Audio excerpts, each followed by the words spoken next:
do Porto. Bem-vinda, Joana, com o tema Saúde e Paz.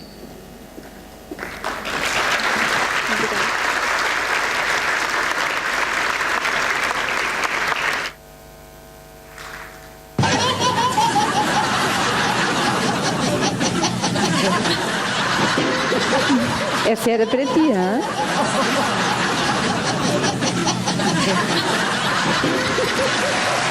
Isto foi o que gravámos ontem na casa de uma pessoa, depois estava a assistir ao vivo à tua apresentação. Olha, o miúdo ficou assim. A nossa. Bem, antes de mais, muito bom dia a todos. Estou muito feliz por estar aqui, muito obrigada à organização por me terem convidado e, de facto, falar depois da apresentação da minha mãe sobre dor total é bastante difícil, porque para mim ela é a melhor palestrante do mundo.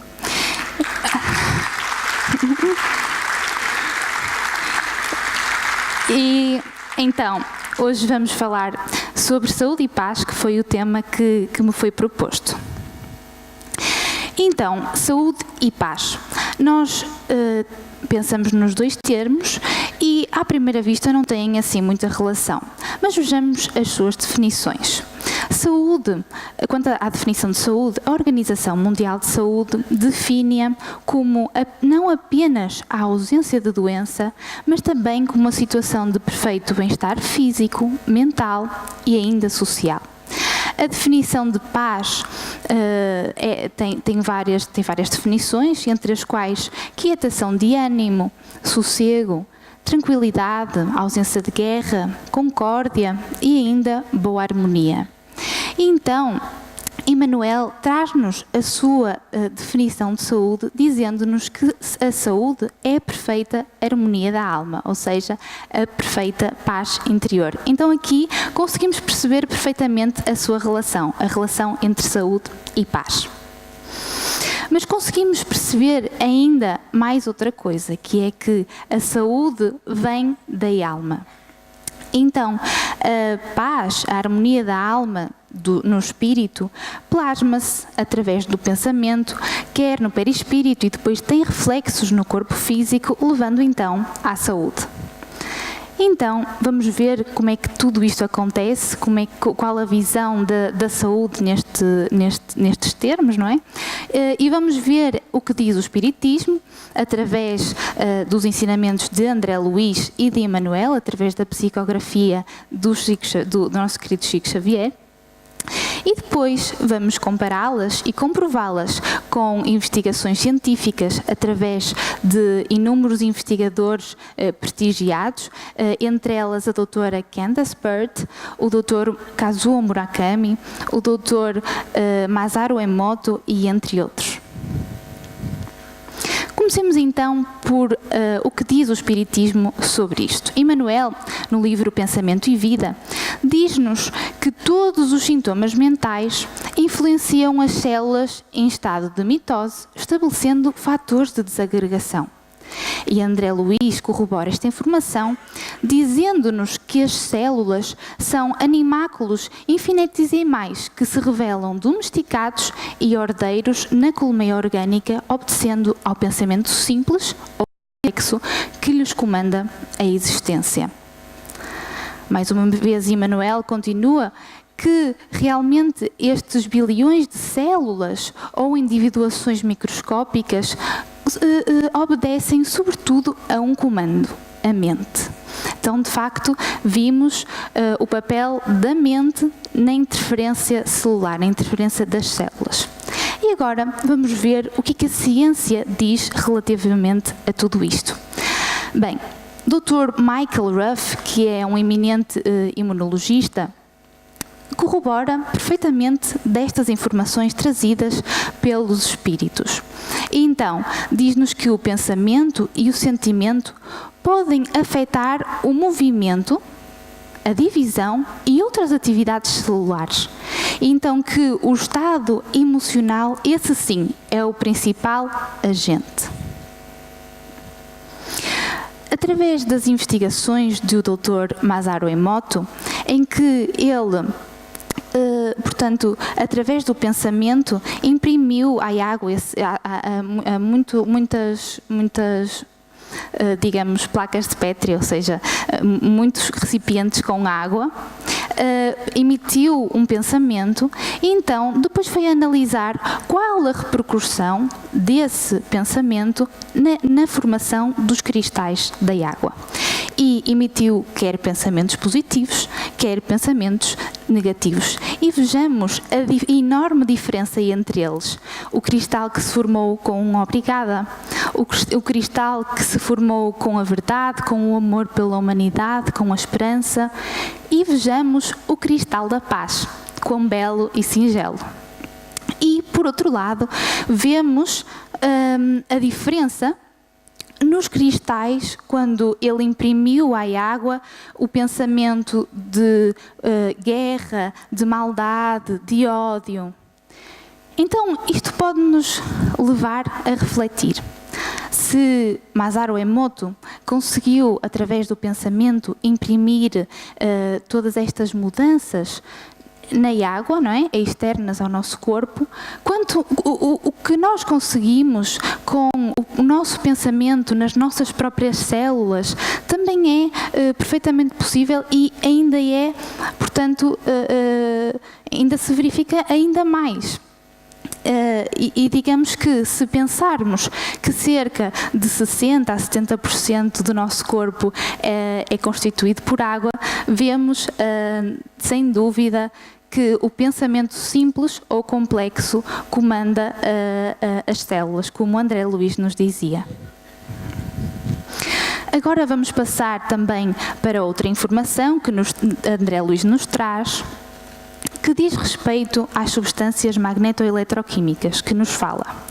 Então, ele diz-nos que todos os estados especiais do mundo orgânico são acalentados nos circuitos celulares por fermentações sutis, aí nascidas através de impulsos determinantes da mente, e são convertidos pela mente, nos órgãos, em substâncias magnetoeletroquímicas que interferem bruscamente com as propriedades das moléculas e catalisam reações. Ou seja, ele traz-nos o conceito destas substâncias magnetoeletroquímicas que, através da mente, têm a possibilidade de interferir na célula. Continua também dizendo que hormonas que são nascidas da impulsão mecânica da mente, mais uma vez, age sobre o império celular através dos diferentes estados emotivos. E aqui entramos numa área da ciência que agora está em constante evolução, que se chama psiconeuroimunologia.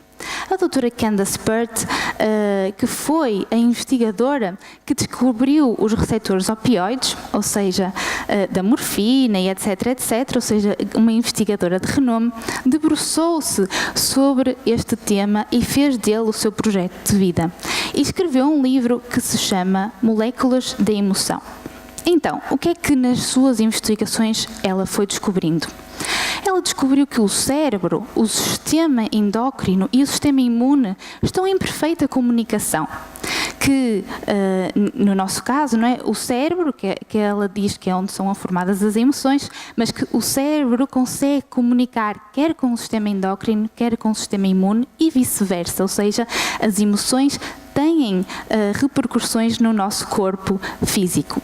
Então, ela diz-nos que esta comunicação é feita através dos neuropeptídeos, que têm receptores quer no cérebro, quer no sistema endócrino, quer no sistema imune. E então, estes neuropeptídeos são precisamente as substâncias magnetoeletroquímicas que André Luiz nos falava. Vejam que interessante. Então, só resumindo um bocadinho da psiconeuroimunologia, de facto, mais um artigo que corrobora esta informação, os neuropeptídeos e os seus receptores ligam o cérebro, as glândulas e o sistema imune numa rede de comunicação. E então, isto representa para os investigadores e para os cientistas o possível substrato bioquímico das emoções. Então, com esta constante comunicação também com o sistema imune, faz com que estes neuropeptídeos, diferentes consoante a emoção, parecem controlar a migração das células imunológicas. E é precisamente através das células imunológicas do nosso sistema imune que é permitido controlar a maior propensão ou menor para a doença e para a saúde. Mais um investigador, o Dr. Michael Irwin, que também partilha desta opinião, dizendo que as respostas comportamentais são, sem dúvida, a chave de ativação das vias neuroendocrinas e autonómicas, que modulam, por sua vez, o sistema imune, com implicações no aumento da suscetibilidade a várias doenças. Então nós vemos mais uma vez a importância da mente e como ela consegue interagir com o corpo. Mais uma vez, segundo informações trazidas por Emmanuel, que nos diz que a cólera, o desespero, a crueldade e a intemperança, sem dúvida que impõem às células distonias, anulando quase todos os recursos de defesa, que vem precisamente, que é precisamente o que os cientistas estão agora a provar. Aqui temos a nossa doutora Candace Pert, que ela sem dúvida conclui que no momento atual nós não podemos continuar a pensar que as emoções têm menos importância do que as substâncias materiais ou físicas. Elas têm uma importância muito, muito relevante. Ao invés, devemos vê-las como sinalizadores celulares, envolvidas nos processos de tradução de informação para a realidade, ou seja, funcionando como moléculas de catalisação de reações às tais substâncias magneto-eletroquímicas que André Luiz nos falava. Agora passaremos para uma parte diferente do trabalho. Nós vimos nesta primeira parte, através de informações trazidas espirituais e através de informações e de investigações científicas, que, de facto, as emoções interferem no corpo físico. E agora vamos ver como é que, dependendo da emoção positiva ou negativa, que alterações vão ter diferentes no corpo físico. Então, quanto às emoções negativas, já vimos que estas são, de facto, fatores de desagregação. E Emmanuel, mais uma vez em Pensamento e Vida, também nos diz que estas emoções mais doentias, quaisquer que sejam, geram estados enfermiços e que os reflexos dos sentimentos menos dignos que alimentamos voltam-nos sobre nós mesmos, depois de convertidos em ondas mentais, o pensamento, tumultuando o serviço das células. Ao invés, a prática do bem, simples e infatigável, pode modificar a rota do destino, de vez que o pensamento claro e correto, com a ação edificante, interfere com as funções celulares. Então aqui nós vimos a diferença entre os sintomas, os sentimentos positivos e os sentimentos negativos vistos por Emmanuel. E agora vamos voltar mais uma vez à ciência, a uma parte em que vamos falar da genética e do quanto estão a ser feitas descobertas neste campo.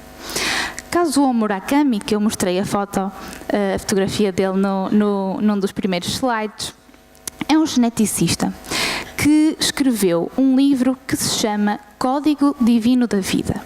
Então o que é que ele descobriu? Descobriu que os nossos genes não são imutáveis, que alteram-se em resposta a diversos fatores, que esta já é uma área conhecida que chama-se epigenética. Então, ele diz-nos que, ao invés, estão equipados com um mecanismo, digamos assim, de liga e desliga. E imaginem qual o mecanismo que as liga e desliga? Precisamente a nossa atitude mental. Então, têm sido feitas diversas pesquisas neste âmbito que demonstram que a nossa maneira de pensar pode, sem dúvida, ativar ou desativar esses genes. Por um lado, muitos estudos têm demonstrado os efeitos desfavoráveis da expressão genética devido a fatores emocionais negativos, tal como o choque, a ansiedade, o medo, a raiva, o ressentimento. E por outro lado, também tem sido demonstrado que o riso, que é uma expressão de uma emoção positiva, tem influência na mente e a nível também molecular e biológico. Então, de facto, eles concluem em muitos artigos que as emoções positivas induzem a expressão de genes que codificam os neuropeptídeos, que eram as tais substâncias magneto-eletroquímicas que André Luiz nos falava. E mais uma vez, estas informações comprovam as informações trazidas, neste caso por Emmanuel, sobre precisamente a diferença entre os sentimentos positivos e os sentimentos negativos. Trago-vos só uma das investigações que tem sido feita, em que também Kazuo Murakami viu a diferença entre pessoas diabéticas portanto, na diminuição do açúcar no sangue depois da refeição. E então, o que é que ele verificou? Verificou uma coisa bastante interessante, que foi, quando após a refeição eram cultivadas emoções positivas, através de comédias e etc., a glicemia, ou seja, o açúcar no sangue, nas pessoas diabéticas diminuía, ou seja, não tinha aquele pico. E, ao invés, em emoções negativas, faziam precisamente o contrário. Então, isto foi uma experiência muito importante neste campo, porque eles comprovaram pela primeira vez que existiam genes responsáveis pelo riso e que esse riso ou as emoções positivas podiam ativar o botão genético. Então foi uma das investigações que agora estão a começar e continuam por todo o mundo a descobrir isto mesmo. E ele conclui que, à medida que a pesquisa progride, poderá explicar os ensinamentos de Buda e de Cristo, de amor, de paz, de serenidade, descrevendo-os precisamente como um mecanismo de ativação ou de desativação dos genes.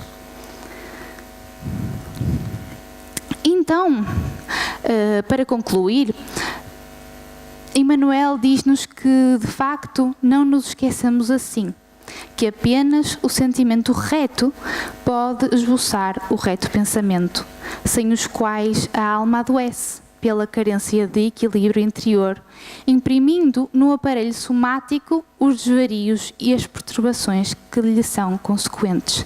Então começamos com a frase do início, dizendo que sim, de facto, a saúde é a perfeita harmonia da alma e cada vez mais está a ser comprovada. Então, de facto, saúde e paz têm toda a relação, porque é precisamente através da paz interior que cultivamos dentro de nós que chegamos à saúde. E terminamos com a frase de Jesus que, sem dúvida, nos diz que bem-aventurados os pacíficos, porque esses serão chamados filhos de Deus. Muito obrigada pela vossa atenção. A grande Joana, muito obrigado pela tua palestra. Filho de peixe sabe nadar.